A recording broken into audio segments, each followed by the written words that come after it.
Hello दोस्तों, हमारी आज की कहानी है बहन ने मांगा भाई से प्रॉपर्टी में हिस्सा तो क्या हुआ। भैया मुझे हिस्सा चाहिए, आप यूं अकेले माँ पापा की प्रॉपर्टी नहीं बेच सकते, रागिनी ने अपने बड़े भैया राजीव से कहा। तो वो गुस्से में भुनभुनाते हुए बोला, ये क्या बात हुई रागिनी, बड़ी दीदी ने तो नहीं मांगा अपना कोई हिस्सा, तो तुम क्यों मांग रही हो। फिर पापा को जितना देना था उतना दे दिया तुम लोगों की शादी में। अब इस समाज के नियमों के हिसाब से माँ पापा के जाने के बाद ये सारी जायदाद मेरी है, मैं इसे बेचूं या कुछ भी करूं।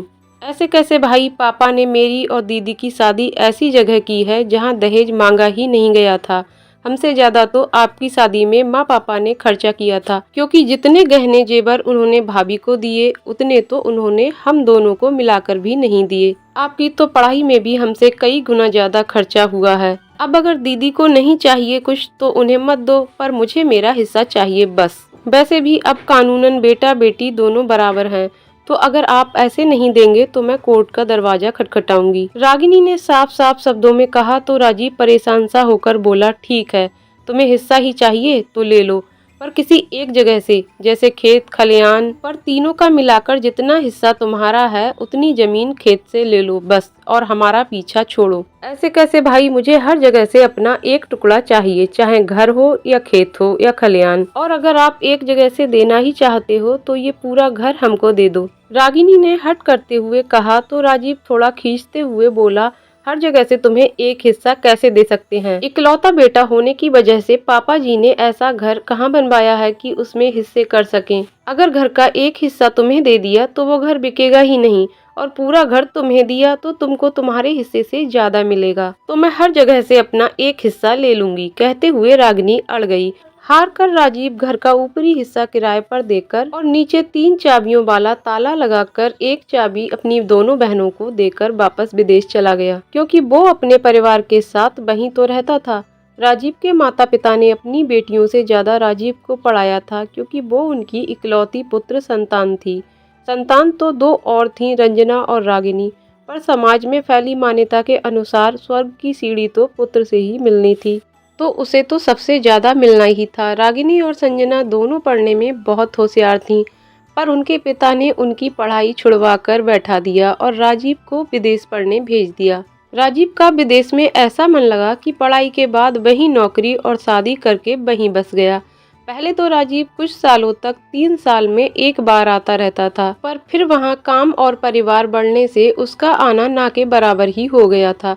जब माँ बीमार हुई तो वो राजीव को देखने के लिए तरसती रही, पर राजीव वहाँ से आ ही नहीं पाया था। फिर एक दिन उन्होंने राजीव के लिए तरसती आंखें बंद कर लीं, तब भी राजीव किसी प्रॉब्लम की वजह से नहीं आ पाया था, और अभी आया भी तो पापा की हार्ट अटैक से मौत हो गई। वो आनन फानन में 3 दिन की यात्रा कर यहाँ पहुँचा था।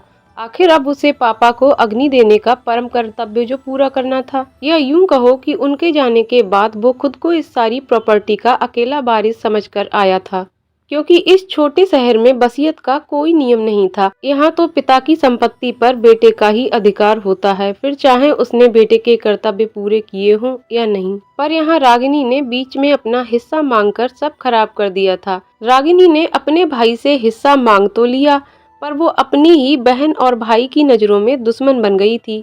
बहन को जहाँ लगता कि उसकी वजह से उसका भाई उससे गुस्सा हो गया है, वहीं भाई के लिए वो गले की ऐसी हड्डी बन गई थी जो न निगली जा रही थी न थूकी जा रही थी। कुछ 1-2 साल बाद तीनों को उनके चाचा के बेटे के ब्याह का निमंत्रण आया, जिसमें राजीव भी इस उम्मीद में आया था कि शायद अब कोई बात बन जाए और सारी जायदाद बेच पाए। चाचा जी ने मन ना होते हुए भी उस शादी में रागिनी को बुलाया, क्योंकि एक तो राजीव ने कहा था उसे बुलाने को, दूसरा रागिनी और उसके पति का सभी चचेरे भाइयों के साथ बहुत अच्छा व्यवहार था, तीसरा छोटे शहरों में कोई भी पुरानी रिश्तेदारी यूं ही नहीं तोड़ी जाती। पर शादी में रागिनी से सभी रिश्तेदार ऐसा व्यवहार कर रहे थे जैसे उसने अपना हिस्सा मांगकर कोई गुनाह कर दिया हो। उसकी बुआ तो उसे सुनाते हुए यहाँ तक बोली, देखो तो इस लड़की की आंखों में जरा भी शर्म नहीं है अपने किए पर। मुझे तो शर्म आती है कि एक ऐसी लालची लड़की मेरी भतीजी है जिसने अपने भाई से हिस्सा मांगकर अपने भाई को ही पराया कर दिया। अब पानी रागिनी के सर से ऊपर हो गया था, इसलिए रागिनी अपनी बुआ और बाकी रिश्तेदारों से थोड़ा गुस्से में बोली, आप लोग मुझे यूं शर्मसार करना बंद करो, क्योंकि मैंने अपना हक मांगकर कोई गलत काम नहीं किया है। हर लड़की की पूरी जिंदगी बस एक ही चाह रहती है कि उसका मायका कभी न छूटे। तो अगर मेरी भी यही चाह है तो आप सभी को इतना बुरा क्यों लग रहा है? बुआ, भैया को मैंने पराया नहीं किया है। विदेश में बसकर ये खुद ही पराये हो गए हैं। इनके परायेपन के बारे में मैं क्या कहूँ। इन्हें तो अपनी माँ से भी कोई लगाव नहीं था। वो बेचारी तो मरते दम तक इनके आने की आस में दरवाजा ताकती रही। पापा भी सालों से इन्हें देखने को तरस ही रहे थे, तो इन्हें हम बहनों से क्या ही मतलब रहेगा। फिर बताओ, हम बहनों का जब मन होगा अपने बचपन को एक बार फिर जीने का या अपने मायके आने का, तो हम किस देरी पर आएंगे। बुआ, आप ही बताओ, आपकी इतनी उम्र हो गई है, क्या आप कभी अपने मायके आने का लालच छोड़ पाती हैं? आपके तो 2 भाई हैं, तो एक इस दुनिया से चले गए तो दूसरे आपको बुलाएंगे, पर हमें यहाँ कौन बुलाएगा? क्योंकि मेरा भाई तो सब बेचकर विदेश चले जाएंगे और कुटुंब वालों को जब कुछ मिलेगा ही नहीं, तो वो भला हम लोगों को बुलाने की जिम्मेदारी क्यों उठाएंगे। बस इसीलिए मैंने भैया से अपना हक मांगा है, ताकि जब भी मेरा और दीदी का मन हो हम दोनों अपने मायके आकर अपनी जड़ों को सींच सकें, क्योंकि बिना जड़ों के तो कोई भी पेड़ हरा भरा नहीं रह सकता। तो हम बेटियां कैसे खुश रह पाएंगी, और आप लोग मुझे लालची क्यों बोल रहे हैं? मैंने कौन से भाई से बेईमानी करके सारी प्रॉपर्टी छीन ली? मैंने तो उन्हें ऑप्शन भी दिया था कि सिर्फ घर मुझे दे दे, बाकी सारे खेत खलियान बेच दे, पर भाई ने ऐसा नहीं किया, क्योंकि इन्हें सब कुछ बेचकर पूरा पैसा लेना है।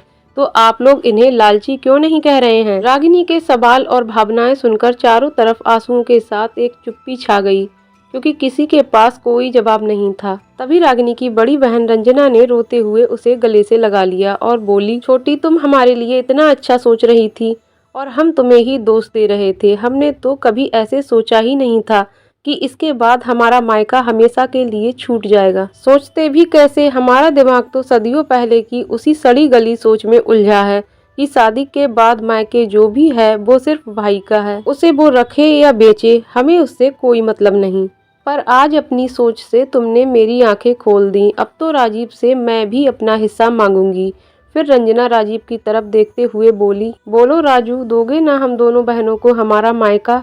अपनी दोनों बहनों को रोता देखकर आज राजीव भी रो पड़ा और दोनों बहनों के हाथ अपने हाथों में लेकर बोला, मुझे माफ कर दो रागिनी। विदेश में जाकर मेरे विचार भी वैसे ही हो गए। मैं माँ पापा से मिलने आना चाहता था, पर मैंने हमेशा काम और पैसों को रिश्तों से ज्यादा अहमियत दी, इसलिए कभी मिलने का समय ही नहीं निकाल पाया। और सबसे छोटी होते हुए भी तुमने जिस तरह से सोचा, वैसा तो मैंने कभी सोचा ही नहीं।